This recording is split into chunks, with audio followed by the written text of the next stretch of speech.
So our episode begins today with Seth attempting to attack Azur because he touched Elisha. However, the referee immediately intervenes, declaring that's enough. This was due to Seth breaking the rule that forbids Forbentrings from entering the arena, and on top of that, he engaged in a personal fight. As a result, the White Wing was disqualified, and the Queen informed him that he would be placed under house arrest for a month.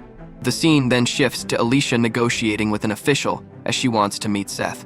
However, he tells her that it's prohibited as per the Queen's orders.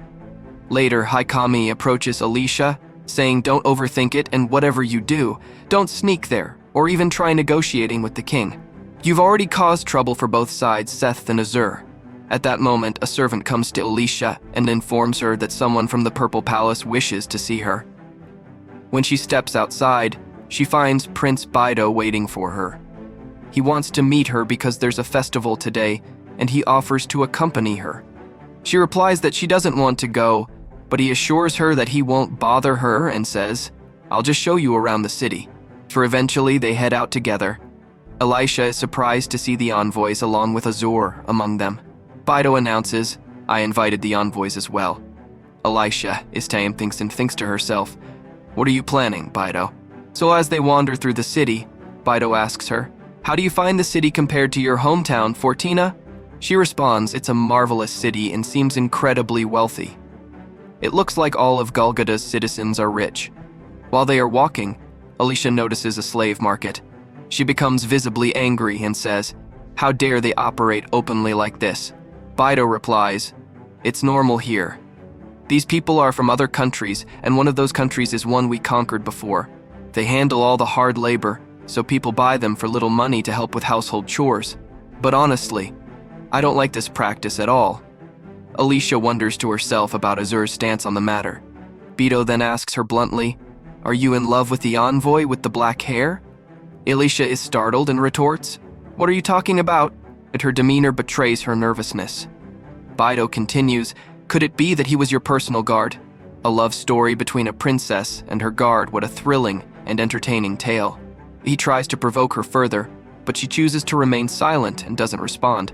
Bido then orders the guards to stop the carriage, saying that he wants to walk, and adds, we'll ask the envoy with the black hair to accompany you. That's why I brought him here. Elisha is stunned by Bido's antics. He looks at her and says, this is my reward to you for entertaining me so much.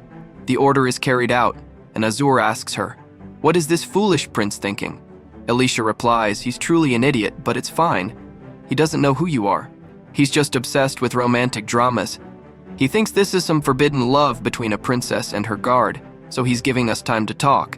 Azur warns her, never trust that prince. Always keep Haikami with you, no matter where you go or when. I don't like this, but keep her with you even while you sleep.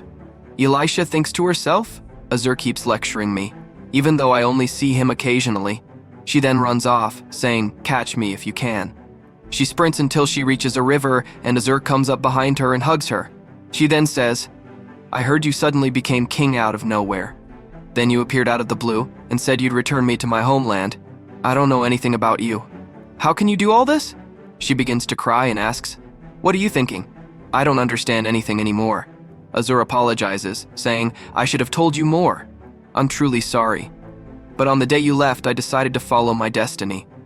My life is in danger, just as you feared. The former king was merely a bird in a cage. Now I have all the power, and I won't let Golgota do whatever it wants anymore. So don't worry and don't be sad. I want you with me as my wife in Fortina.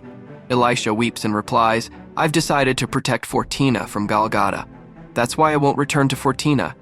If he is so determined, then Fortina will be fine.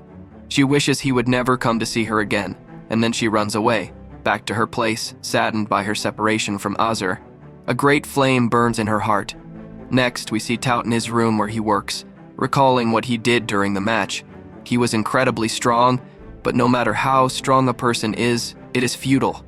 The next day, we see Queen Noa talking with her aide, who informs her that they have finally received news from their spies. Sorasit Fortina is fortifying its defenses under the orders of its new king. Noa realizes they are preparing for an attack. The aide continues, saying all their spies within the castle have been exposed, so it will take some time to gather details. Noah confirms that the rumors about the new prince are true. He is an exceptional king. However, she did not realize how exhausting he must be to deal with. Time is not on their side, and they must act swiftly. She decides they will invade Fortna now instead of waiting until spring, especially since they have Set on their side. It's an aggressive move, but she is confident they will find a solution. We then shift to Set, thinking about Azur, wondering who he was and why he was with Alicia. The scene transitions back to Alicia, who is with her maids, heading to see Queen Noah. Alicia had been reflecting deeply on the events of the past 2 days. Upon reaching the Queen, Noah welcomes her warmly and remarks that today's match was excellent. She asks Alicia if she has apologized for her rudeness the other day, but is pleased that Alicia is an open-minded princess. As Alicia sits, she notices many people dining. The Queen informs her that Azur and the envoys are seated at the farthest table from the royal one. Alicia silently wishes he wouldn't come and see her. The Queen invites Alicia to join her at the head table, announcing to everyone that she has something to declare. With a loud voice, she proclaims that 1 month from now, when Set's punishment period ends, he will marry Princess Alicia. Everyone is shocked by the news of such a quick marriage. The Queen apologizes to Fortna's envoys for not fulfilling their request to delay the wedding. It was a sudden decision, leaving them little time to prepare. A grand reception will be held later, but the envoys will represent Fortna at the wedding in a month. When Azur returns to his room, he realizes the Queen's announcement signifies war. She intends to make Alicia queen and invade Fortna before spring. His friend comments that they were kept here because they aren't meant to leave alive, so they must act. At that moment, Alicia comes to them, crying. She tells Azur she has no intention of causing trouble for him. He asks her what she wished for on the night of the Star Festival. At the time, she had wished for nothing, but Alicia recalls him saying that there is no point in wishing for anything anyway. So that day, he realized that the presence of others gives them purpose. He tells her now that she will always have a place in Fortna. Alicia doesn't respond because she doesn't know what to do. Should she trust Azur and stay in Fortna? He has been so kind to her, despite what she said to him. Anne says, Princess Alicia seems upset today. She's worried because the wedding date is getting closer. Then she adds, I know the solution, as she remembers calming herbs. She mixes them into a drink with plenty of honey for Princess Alicia. Haikami asks, what's this? Anne replies, these are calming herbs. I thought of giving some to Princess Alicia. Haikami takes them from her, saying, I'll take care of the rest. Why don't you tidy her bedroom in the meantime? Later, Alicia talks to Haikami, saying, I want to see Set. I'm so worried and need some time to calm down. Haikami responds, right after your wedding, King Galgada will ask Set to begin the invasion of Fortna. There's no other reason for rushing the wedding. They must have decided that waiting longer would make invading Fortna even harder. Prince Set is a crucial leader in Galgada's army, and his forces will threaten Fortna severely. Fortna can't win as it lacks military experience. That's why you should speak to Prince Set. I doubt he knows he has regained his position as the first prince. Here, take this herbal drink, Anne, prepared for you. You'll enjoy it. We then see Alasha talking to herself in front of a door, saying, I'll be able to talk to him. There are no guards here. Haikami replies, only the tower entrance is guarded. Leave that to me. Head straight to him. The door is locked, but the key should be nearby. Alasha finds the key and says, this must be it.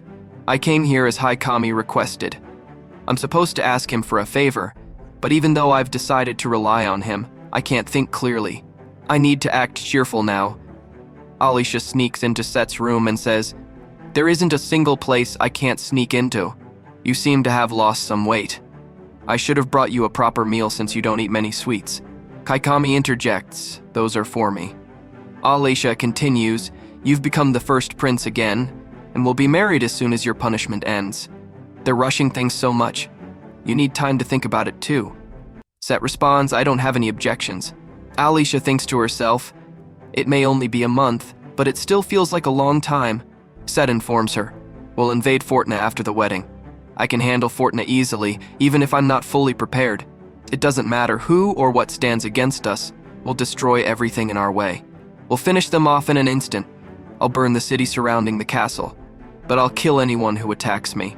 Alasha asks, why does he have to provoke me? Set has regained his status. Set continues, I don't understand. I don't know what you're trying to say. Stop hiding it and tell me what you want me to do.